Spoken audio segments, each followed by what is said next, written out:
Tenho pensado muito sobre algumas coisas, e uma delas é: nós não podemos errar. Eu não posso errar.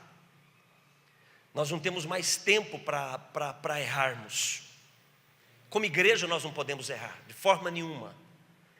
Eu não posso errar como pastor em relação à minha igreja, a forma como eu estou conduzindo a minha igreja. Eu preciso pensar de uma forma muito responsável quanto a isso.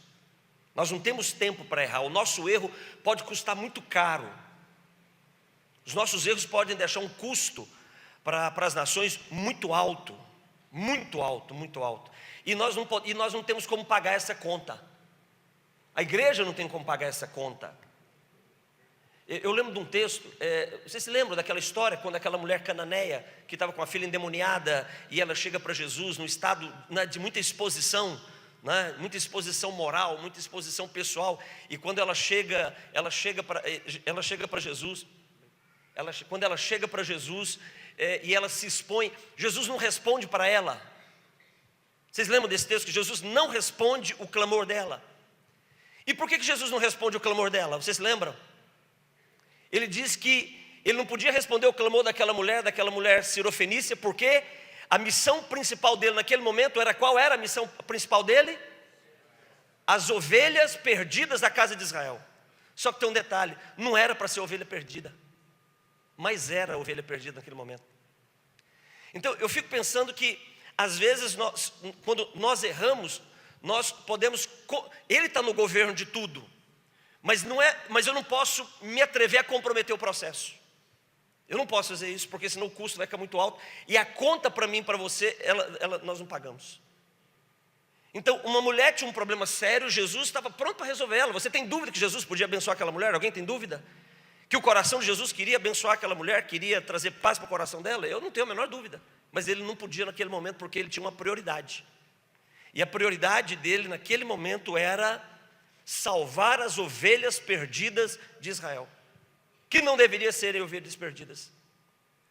Você já parou para pensar que hoje nós clamamos por um avivamento totalmente diferente de uma postura de clamor por um avivamento que era, por exemplo, a igreja de Atos?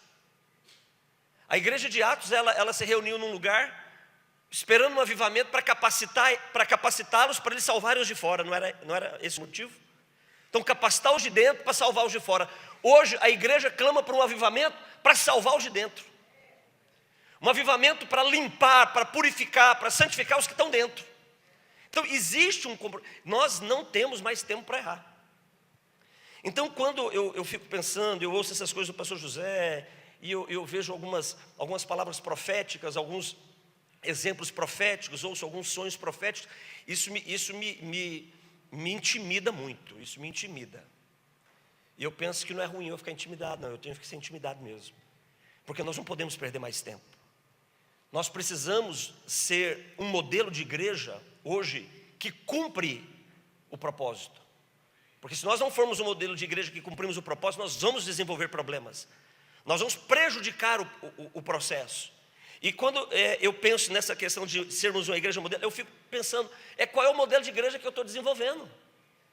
Qual é o modelo de igreja que eu, como pastor, eu desenvolvo lá na minha cidade, lá em Poá, lá em São Paulo? Qual é o modelo de igreja que eu patrocino? Qual é o modelo de igreja que eu estou investindo em relação às pessoas que caminham comigo, aos líderes que caminham comigo? E se esse modelo de igreja que eu estou investindo, de fato, se esse modelo de igreja cumpre o propósito? Eu preciso de um modelo. E eu vejo que nos últimos anos o Brasil, vamos falar do Brasil, mas isso é coisa do mundo inteiro, mas o Brasil busca modelos de igreja, não busca? E nós estamos buscando modelos de igreja lá nos M's, nos G's que tem por aí. Tudo isso é interessante, eu penso que tudo isso é muito interessante. Tem propostas muito interessantes, mas são métodos. É só isso, são apenas e métodos são importantes, só que método tem prazo de validade. E talvez uma metodologia pode no final desalinhar completamente com o modelo que deve ser representado por mim, por você, por nós como pastores e líderes. E eu preciso me incomodar com isso, porque talvez o meu método seja muito bom para me dar alguns resultados, mas talvez o meu método não seja adequado, não se conecta com um modelo de igreja que cumpre o propósito. Aí é um grande problema. Você já parou para pensar que, de uma forma geral, os métodos de crescimento de igreja, eles nos descomprometem com a missão? Faça uma autoavaliação. De uma certa forma, alguns métodos que são muito eficazes para crescimento de igreja, e nós aplicamos também, nós desenvolvemos, mas chega um ponto que, como o prazo de validade dele é pequeno, ele nos limita e nos tira do cumprimento do propósito, nos tira da missão. A missão que não é da igreja, a missão é do Senhor, e Ele comissionou a igreja para essa missão. A missão, irmãos, a missão da igreja não é curar os enfermos. Essa não é a missão da igreja. A missão da igreja não é expulsar demônio. A missão da igreja não é nos reunirmos e manifestarmos e fluirmos nos dons. Essa não é a missão da igreja. Jesus não nos mandou fazer isso, em primeiro lugar. Missão da igreja está lá em Mateus 28, 19, 20. Está lá em Lucas 24, 47. Está lá em Marcos 16, 15. Está lá em Atos 1, 8. A missão da igreja é pregar o evangelho. Simplesmente isso. Pastor, mas e curar os enfermos? Isso tudo vai acompanhar aqueles que estão cumprindo a missão. Então, quando eu cumprir a missão, todas essas evidências vão nos acompanhar. É um modelo de igreja que cumpre a sua missão. Eu preciso me importar com isso. Eu preciso me preocupar com isso. E talvez uma boa referência de igreja, porque nós buscamos modelos de igreja. Então eu vou para tal cidade, eu vou para um estado, eu vou para fora do Brasil, eu vou para os Estados Unidos, eu vou lá na Austrália. Eu quero conhecer um modelo de igreja que está funcionando. Isso é saudável, mas talvez nós tenhamos um bom modelo de igreja para nos modelarmos nela, que talvez seja a igreja apostólica, a igreja primitiva, a igreja de Atos. Talvez aquele relato, um pequeno relato de Atos 2, do 42 ao 47, esses versículos, né? Versículo 42, 43, 44, 45, 46, esses 6 versículos talvez sejam um bom modelo de igreja para nós. Talvez seja um modelo que possa nos trazer e nos centrar para cumprirmos propósitos e dessa forma não comprometermos o padrão de uma igreja que vai chegar no seu destino. Sabe como uma igreja chega no seu destino? Quando ela cumpre propósito. Uma igreja que não se fundamenta em propósitos, e propósitos diários, propósitos a curto prazo, propósitos a médio prazo, propósitos a longo prazo, não chega no seu destino. Se eu quero chegar lá, eu preciso ter propósitos hoje que me modelam para esse lugar lá amanhã. Então eu preciso de um modelo que me dá essa garantia. E talvez o meu modelo, os nossos modelos de igreja, possam estar prejudicando alguns propósitos que não podem ser tocados, como por exemplo a nossa doutrina. Nós começamos o nosso encontro de pastores, o pastor José falando sobre isso. Nós temos alguns modelos de igreja que talvez fortalecem a fragilidade de algumas doutrinas que a gente não tem que tocar nelas. Não pode mexer. Você já parou para pensar que tal? Eu vou te falar de um número, porque nós levantamos esse número, nós estudamos esse número. Você já parou para pensar que talvez cerca de 70% a 80% do que você acredita, da liturgia dos teus cultos, da sua visão escatológica, principalmente da sua visão escatológica, você já parou para pensar de 70% a 80% da sua formação doutrinária, da sua escatologia, da sua liturgia de culto, de alguns conceitos de igreja local? Você já parou para se perguntar com quem você aprendeu? Já parou para se perguntar qual é a fonte? Por exemplo, só um exemplo, eu não estou criticando, só quero colocar um exemplo. Por exemplo, eu não permito que crianças tomem ceia na minha igreja. Tudo bem, isso mas qual é a fonte? Qual é a fonte? Você já parou para pensar qual é a fonte de algumas disciplinas que nós aplicamos para as pessoas quando elas erram na nossa igreja? Qual é a fonte? E você já parou para perceber que talvez de 70% a 80% da forma como nós acreditamos doutrinariamente, aplicamos alguns textos bíblicos, construímos a nossa liturgia, talvez a fonte não seja as escrituras? Você já parou para pensar nisso? Já parou para pensar nisso? E se assim estiver acontecendo, você já parou para pensar onde é que nós vamos chegar desse jeito? Deixa eu te perguntar, qual é a chance de chegar bem no final dessa história? Qual é a chance? Mas sabe por que isso acontece? Porque nós não temos um modelo, e nós não buscamos um modelo que nos alinhe, que nos confronte. Deixa eu lhe dizer, esse livro, ele é altamente confrontador em relação aos nossos modelos. Esse livro. Você já parou para perceber que talvez hoje nós temos um modelo de igreja, uma estrutura, talvez nós tenhamos. Deixa eu dizer uma coisa, irmãos, eu estou aí com vocês, tá? Tudo que eu estou falando aqui é para mim também, eu estou sentado aí com vocês recebendo tudo isso, é para mim também, isso cabe para mim também. Você já parou para perceber o quanto talvez a nossa estrutura, ela hoje, ela não cumpre um propósito como deveria, e nós temos que insistir para se cumprir o propósito, porque talvez o modelo é um modelo que nos deforma, que nos enrijece. Você já parou para perceber o quanto que talvez os nossos modelos de igreja são muito constantinizados? Como assim, pastor? Vou te explicar. Talvez nós temos uma estrutura de modelo de igreja hoje muito parecido com o que Roma nos ofereceu lá no século IV. Muito parecido. Muito parecido, algumas características que nos assemelham. E deixa eu lhe dizer, quanto mais diferente eu for dele, mais distante do destino eu vou estar. Quanto mais distante dele, mais complicado vai ser ter uma vida que cumpre um propósito de acordo com a vontade dele. Faz sentido isso para você? Nós temos uma estrutura muito constantinizada, como por exemplo, a nossa ideia de igreja hoje precisa de um templo. Precisa ou não precisa? Se não tiver um prédio, não tem como ter igreja. Você imagina chegando domingo na sua igreja e o seguinte, para ter o culto dominical da sua igreja não tem o prédio. A porta do prédio está fechada. Você consegue entender, você consegue se ver, não, se não tiver um prédio, não tem como ter igreja. Por isso nós gastamos muita energia, muito dinheiro, muita força, às vezes, como o pastor José fala muito, no tijolo, né? Porque a ideia do prédio é o que constrói valor de identidade de igreja em nós, e não é assim. Não é a estrutura do prédio, não é a estrutura da denominação que me caracteriza como igreja. E essa é uma característica de uma igreja bem constantinizada, porque ela se fundamenta na estrutura do templo, do grande templo, da grande sede, né? Nós nos envolvemos muito por isso e gastamos muito tempo com isso. E quanto mais gastamos tempo com o templo, menos tempo gastamos com as nações. Não é assim? Quanto mais dinheiro para o templo, menos dinheiro para povos não alcançados. Então é uma estrutura, um modelo que nos tira talvez de propósitos.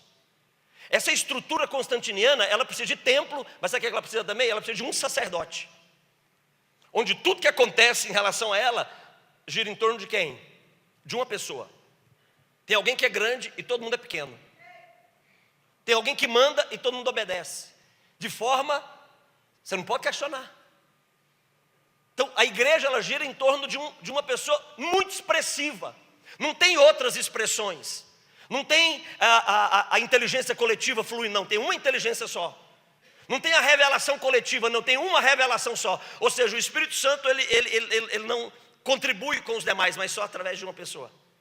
Mas essa é a estrutura hoje que nós vivemos como igreja. Eu não sei, na cidade de vocês talvez não, mas lá para o meu estado lá é muito assim também. É assim, viu? Talvez na cidade de vocês não é assim não. Mas lá para aquele lado meu é assim. Tem que ter uma figura de um sacerdote e a imagem dele, Bispo Nilson, tem que ser muito forte. Então tem que promover a imagem dele, tem que promover o nome dele, tem que promover o que ele fala, porque quanto mais fortalece o sacerdote, mais cresce a igreja. Esse não é o modelo de igreja apostólica, não é, esse não é o modelo. Não é, porque no modelo apostólico, a autoafirmação dos apóstolos não era necessária. Por quê? Porque a palavra deles era somente dirigida por causa de uma pessoa, e trazer luz para uma pessoa. Mas hoje é diferente. Hoje é diferente. Hoje nós precisamos ser grandes homens de Deus e destacar que somos grandes homens de Deus. Eu sei, na cidade de vocês não é assim, não é mais lá na minha cidade que acontece isso, né? Então uma estrutura que talvez não respeita o modelo. Quer ver uma terceira característica que nos modela com essa igreja constantinizada? Um templo, um sacerdote, liturgia. Tem que ter uma liturgia. Tem que ter uma liturgia. Imagina se eu chegar num culto, o culto começa às 6:30 da tarde. Se eu chego para o culto, não tem louvor. O culto já começou com a pregação, com a palavra. Parece que está meio, né? Está faltando alguma coisa assim, né? Tem uma coisa meio errada. Aí no meio da pregação, no meio da palavra, aí de repente, então vamos adorar agora. Não, mas no meio da pregação vai adorar? Que negócio é esse? Aí no meio da adoração já para a adoração, vamos orar. Não, tem que ter uma liturgia. Irmãos, eu não estou dizendo que você não tem que ter ordem no seu culto, mas alguém tem que ser maior do que a liturgia nos nossos cultos. Alguém precisa ser maior, porque se alguém não for maior, não faz sentido essa reunião. Essa reunião não tem porque ela continua avançando. Mas você percebe o quanto nós dependemos da liturgia nos nossos cultos? Nós dependemos dela. Então, como é que vai ser o culto? Quantos louvores? Hoje é 3 louvores. Tá, não, mas domingo passado foi 4. Não, mas hoje é 3, porque a gente só tem 2 horas de culto. Mas não entendi mais nada. Eu sei que não acontece isso na igreja de vocês. Você mais para aqueles lados meu lá. Acontece muito para lá. Então nós dependemos se não tiver templo, acabou. Se não tiver a figura de um sacerdote principal, fragilizou. Porque alguém precisa mandar, né? Tem que ter uma figura de um sacerdote principal, porque alguém tem que mandar. E se não tem quem manda, eu queria só saber quem foi o professor dessa matéria. Quem foi o professor dessa matéria? Alguém tem que mandar. Quem mandava era Pedro? Quem mandava era Tiago? Quem mandava era João? Quem mandava... Não, tem alguém que governa a igreja. Isso é diferente. Então nós temos uma estrutura que talvez gera um modelo. A igreja de Roma precisa de um templo, precisa de um sacerdote, precisa de uma liturgia. Sabe o que ela precisa também? Precisa de um dia santo. Que se não tiver dia santo, não faz sentido ser a igreja. Não, eu tenho um dia santo, não é? E o culto dominical é o dia santo. Ou meio de segunda, não é? Terça, não é? Quarta, não é? Então a reunião do meio da semana já é mais fraquinha. Na igreja de vocês não acontece isso não, né? Mas lá na minha região, lá os cultos de semana são os mais fraquinhos. Agora, domingo bomba. A ceia é domingo. Não, a ceia não pode acontecer na quarta, não pode acontecer na quinta, não pode acontecer na terça. Por quê? Porque nós dependemos de um dia santo. Eu não estou querendo ser extremista, não.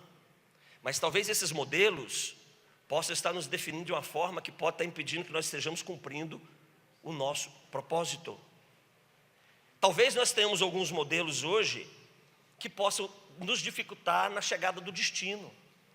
E o meu destino, irmãos, o destino que eu quero é naquele grande dia, eu quero me encontrar com Ele. Mas eu não quero ver Ele de longe, não. Eu quero tocar nele, eu quero beijar Ele. Eu quero ir para casa com Ele. Quero ir para casa com Ele. Lembra aquela história, no intensivo se fala muito sobre isso, o pastor já fala muito sobre isso, né? De ser o pipoqueiro no céu. Tem muita gente que se for pipoqueiro no céu está feliz. Eu entendo que essa não é uma afirmação politicamente correta, né? Porque a gente está colocando os pipoqueiros lá embaixo, né? Mas pipoqueiro no céu é top, é ou não é? Mas eu não quero ser pipoqueiro no céu, não. Eu quero entrar na casa com Ele. Eu quero morar na casa com Ele.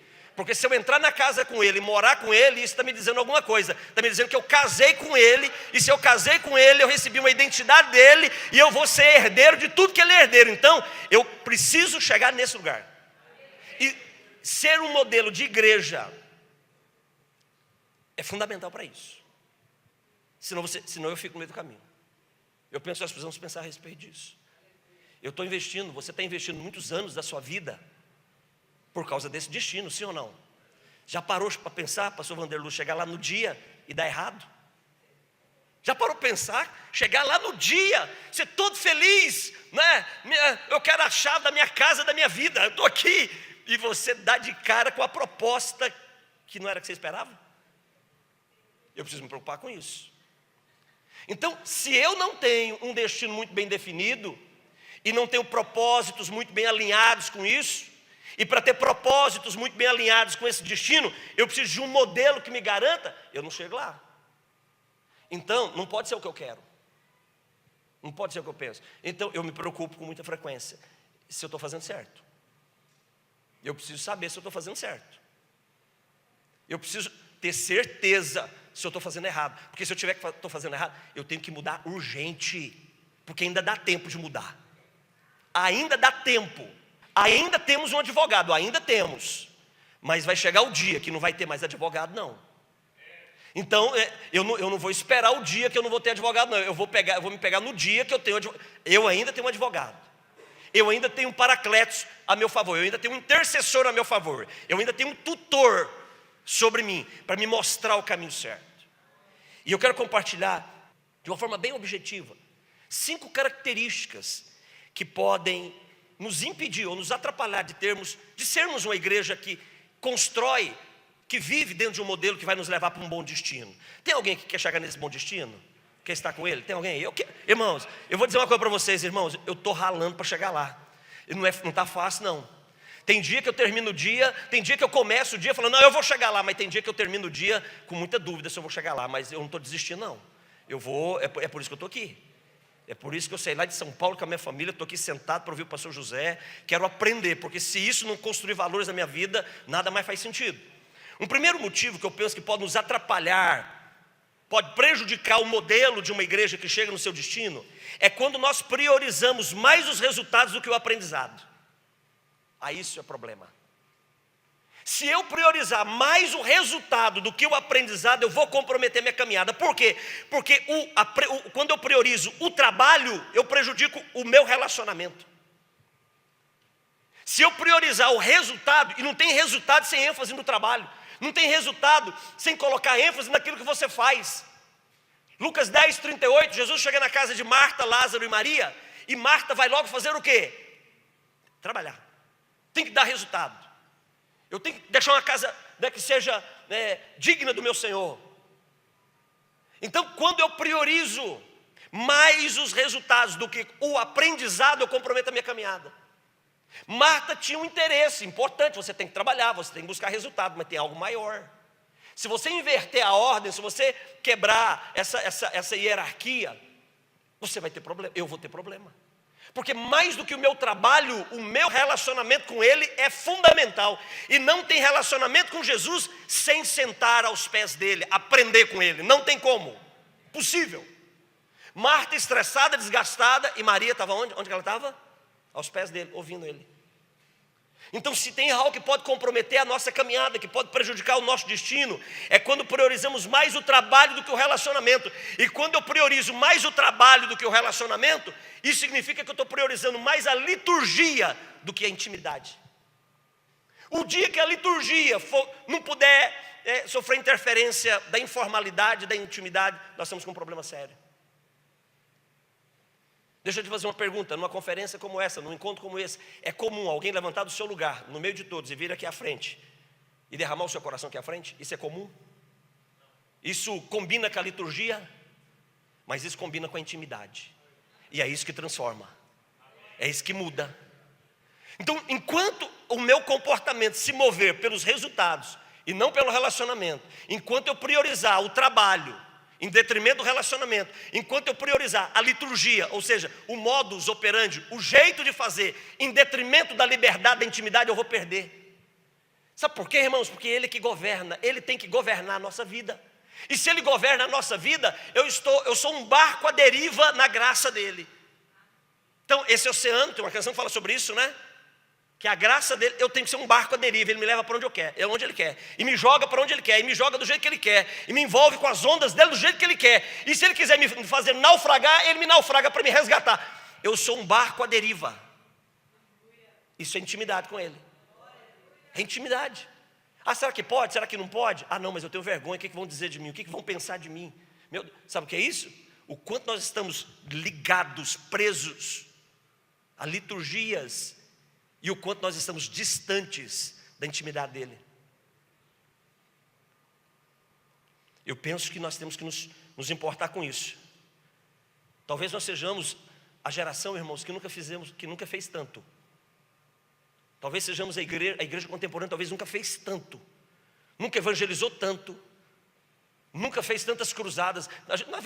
Você vê notícia de cruzada de 500 mil pessoas, hoje é moleza, né? Tem uma igreja na Nigéria, que tem uma igreja de 1 milhão de pessoas. Quem já ouviu essa notícia, já ouviu esses vídeos? É na Nigéria, que parece que tem 600 metros de largura, por não sei quantos quilômetros de profundidade. Gente, você tem ideia do que é isso? Essa loucura? Imagina o tamanho dessa igreja. Talvez sejamos uma igreja que nunca realizou tanto. Só que tem um detalhe também, nunca nos relacionamos tão pouco com Ele.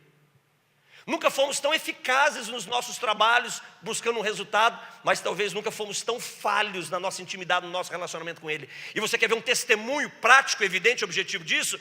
É só avaliarmos a qualidade do caráter da igreja hoje. Porque o meu relacionamento com Ele aperfeiçoa o meu caráter. Porque o meu relacionamento com Ele me influencia. O ser humano é altamente influenciável. Você se parece com as pessoas que você convive. Você começa a gostar daquilo que as pessoas que você convive gostam. Você começa a falar aquilo que as pessoas com as quais você convive falam. Então, é relacionamento.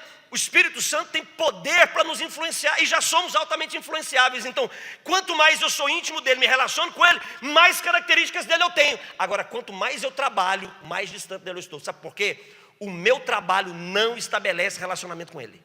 O meu trabalho me distancia dele. O meu trabalho me afasta dele. Deixa eu fazer uma pergunta. Você tem uma oportunidade para dar um treinamento, pregar numa grande igreja, numa grande conferência, você precisa preparar um belo sermão.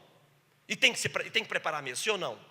Tem que ter uma palavra consistente, tem que ter uma palavra revelada, tem que ter uma palavra contextualizada, tem que ter uma palavra com referências bíblicas muito fortes, históricas muito poderosas. Mas só que a gente precisa de algo mais do que isso. Sabe o que a gente precisa? Da graça e da unção sobre essa palavra. Agora deixa eu lhe dizer uma coisa, para preparar essa palavra muito bem elaborada, você gasta 2, 3 horas preparando ela, 4 horas preparando ela, 5 horas preparando ela. E quanto tempo curtindo ela na unção, na graça?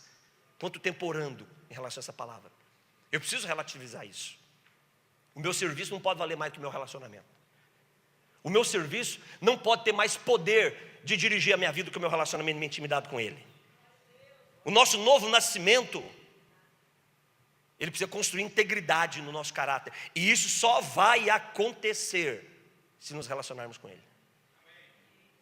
Tessalonicenses 5:23 diz que a igreja que vai ser arrebatada é uma igreja que é conservada íntegra. E integridade é completude no seu corpo, no seu espírito e também na sua alma. E isso não acontece sem relacionamento com Ele. O meu serviço, deixa eu lhe dizer, o que menos vai valer naquele grande dia é a quantidade dos meus sermões. É o que menos vai valer. O que menos vai ter valor naquele grande dia é a quantidade de dons que se manifestou através da minha vida. Esse é o que menos vai valer. Porque dons está ligado a serviço. É para servir a igreja, é para edificar. Isso é muito importante, mas o meu relacionamento vale mais. Um segundo ponto que pode comprometer essa nossa caminhada, esse nosso destino.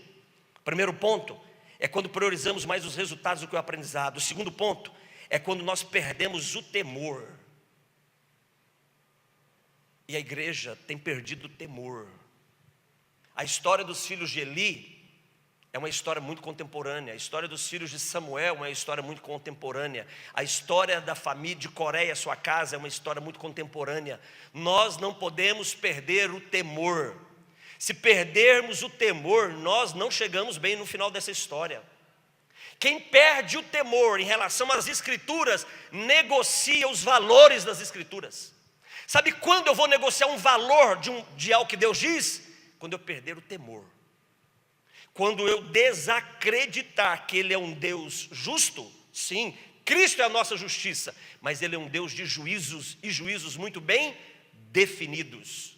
E talvez um dos mais simples, e simplicidade não fala de falta de qualidade, e talvez um dos mais simples juízos de Deus é: a alma que pecar, essa morrerá.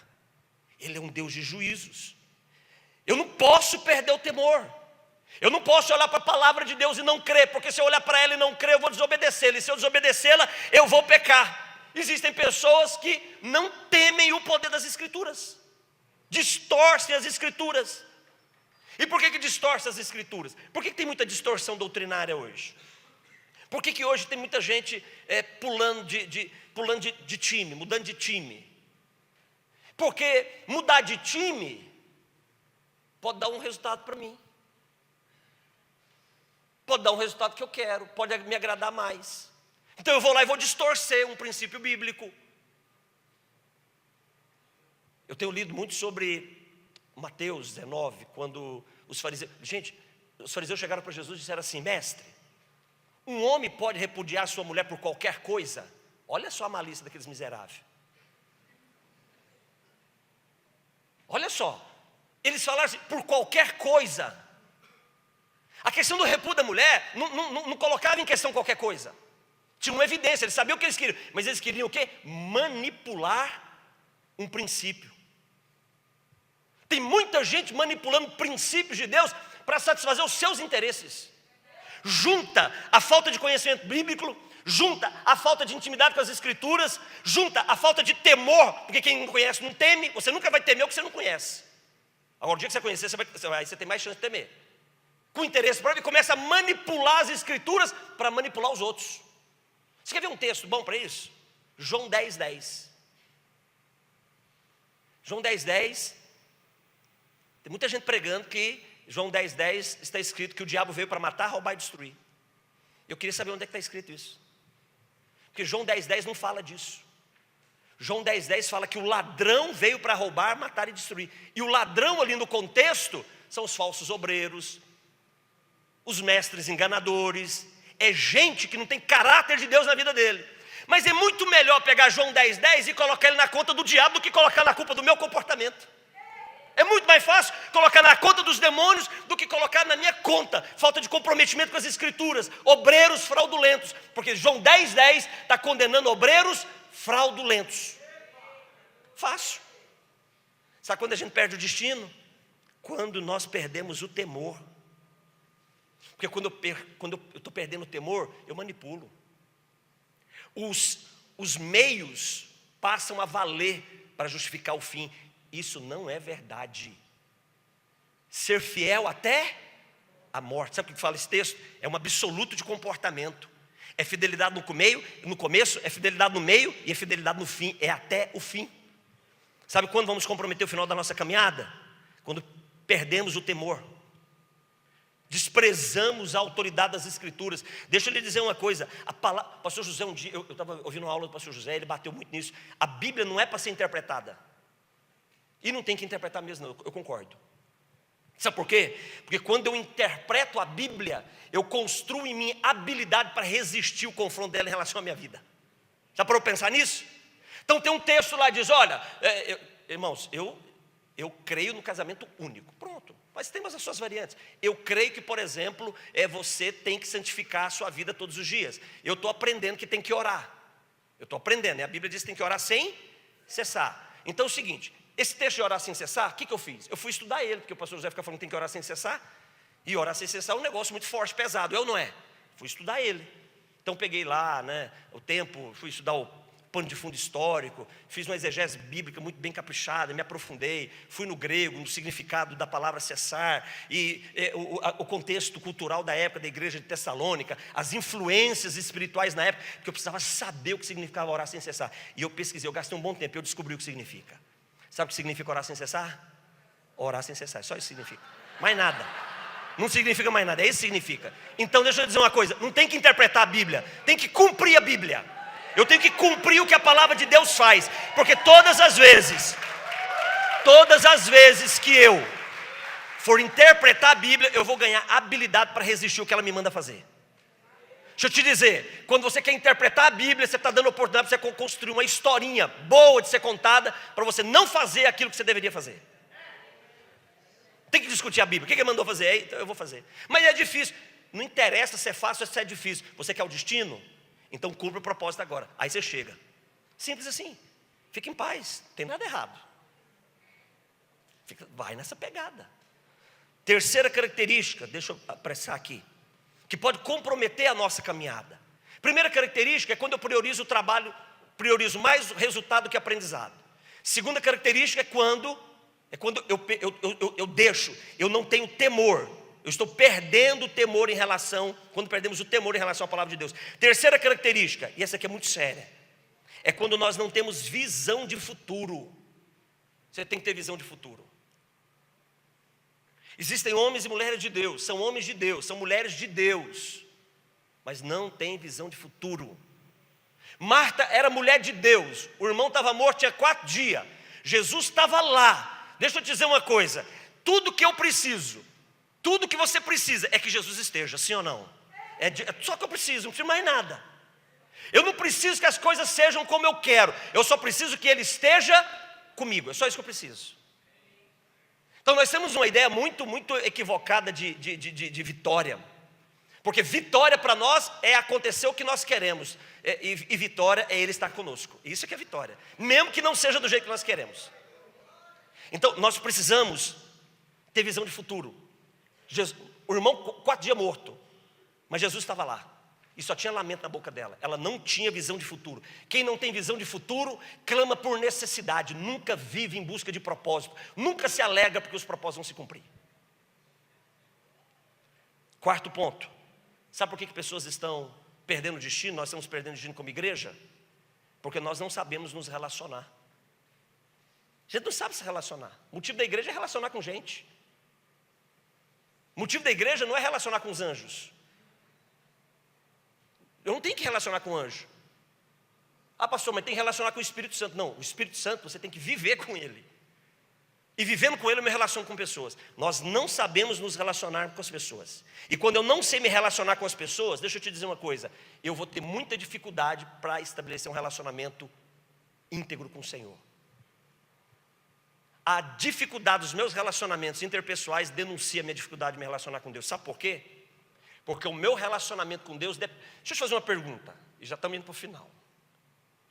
O seu relacionamento com o Espírito Santo define a qualidade do seu relacionamento com Deus? Sim ou não? Sim ou não? Quantos creem nisso? E você acredita que a qualidade do seu relacionamento com Deus depende do mover do Espírito Santo na sua vida? Sim ou não? Eu também acredito nisso. Eu também acredito nisso. Então, dentro dessa afirmativa que nós concordamos, Gálatas 5:22 fala do fruto do Espírito Santo. As 9 características do fruto do Espírito Santo são características relacionais. As 9. Ou seja, se eu tenho o Espírito Santo, amor, fala pastora. Amor, alegria, paz, longanimidade, pronto. Isso tudo é para você aplicar em relação a quem? A anjo? Ao Espírito Santo ou às pessoas? As pessoas. Então é o seguinte, se eu nasci de novo e eu tenho o Espírito Santo, isso tem que emanar da minha vida. Tem que emanar da minha vida. Se isso não emana da minha vida em relação às pessoas, isso significa que tem algo comprometido no processo, sim ou não? E se tem algo comprometido nesse processo, como é que está a saúde do meu relacionamento com Ele? Porque a minha saúde do meu relacionamento com Ele depende dessa construção do Espírito Santo na minha vida, que me aperfeiçoa de uma forma muito natural o meu relacionamento com as pessoas. Deixa eu te dizer uma coisa, quando você permite prejuízo no teu relacionamento com as pessoas, você quebra princípios e você vai ter dificuldade de andar com Deus. Um dia o Senhor chegou para Abraão e disse: Abraão, anda na minha presença e ser... Quando é que isso aconteceu com ele? Quando ele tinha 99 anos. Para andar na presença de Deus, precisa ter perfeição, senão você não anda com Ele. E o testemunho da minha perfeição para andar com Ele são os meus relacionamentos interpessoais. Todas as dificuldades que eu tenho para me relacionar com as pessoas está denunciando a minha falta de maturidade espiritual. Tem gente que está na igreja há 20 anos, 30 anos, pastor, bispo, apóstolo, arcanjo, querubim não, querubim é ruim. Ser querubim já deu ruim lá atrás, né? Então hoje não. Então é o seguinte, mas não é maduro espiritual.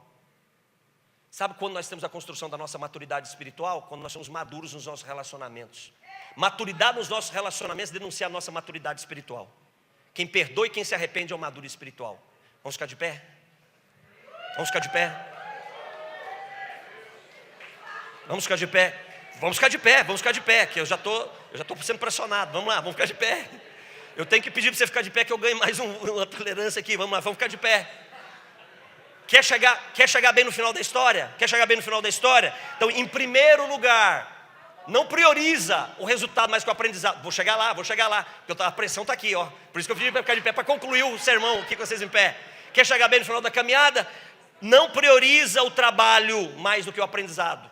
Quer chegar bem no final da história? Não perde o temor, a palavra. Terceiro lugar, quer chegar bem no final da história? Tenha visão de futuro. Quarto lugar, saiba se relacionar com as pessoas, porque o seu relacionamento com as pessoas testemunha da qualidade do seu relacionamento com Deus. Em quinto lugar, quer chegar bem no final dessa história, quer ser uma igreja consistente, você precisa ter pai. Você precisa ter pai. Sabe por quê? Porque quem tem pai tem envio. Quem tem envio tem geração. E quem tem geração tem destino. Você tem que ter pai.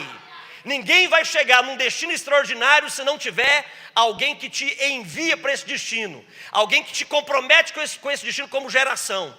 Deixa eu lhe dizer uma coisa. Nós perdemos muito como igreja quando nós pensamos que o melhor momento das nossas igrejas, dos nossos ministérios vai acontecer com a gente. E não vai acontecer com a gente. O melhor momento do ministério do bispo Nilson, o melhor momento do meu ministério, do seu ministério, não vai acontecer com você, vai acontecer com os teus filhos e com os filhos dos teus filhos. Uma igreja que chega bem no final é uma igreja que entende que precisa de ter pai, de alguém que envia. Quantos entenderam isso? Vamos orar? Pastor fala, estou concluindo, mais 10 minutos, terminando, mais 15, encerrando, mais 10. Aí ele fecha o sermão. Nós dependemos do Espírito Santo para isso. Feche teus olhos, vamos orar. Vamos orar, fale com o Senhor a respeito disso. Nós dependemos dele para isso. Nós precisamos dele para isso.